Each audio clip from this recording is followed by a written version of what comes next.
अस्सलाम वालेकुम फ्रेंड्स, उम्मीद है कि आप सब खैरियत से होंगे। तो आज आप लोग को बताने वाले हैं कि कलौंजी के चंद कीमती टोटके। नंबर 1, खांसी और एलर्जी के लिए 1 कप गर्म पानी में 1 चम्मच शहद और आधी चाय की चम्मच कलौंजी का तेल मिक्स करके सुबह निहार मुंह और रात को खाने के बाद इस्तेमाल करने से फ़ायदा होता है। Number 2, sugar. चाय के कहवे में आधा खाने का चम्मच कलौंजी का तेल डालकर सुबह और रात सोने से पहले पीना इंतहाई मुफीद साबित होता है।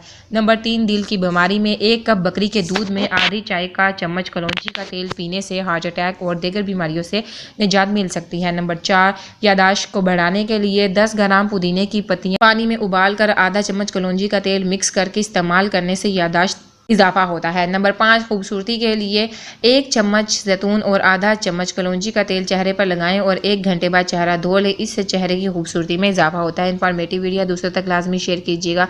Thank you for watching my video.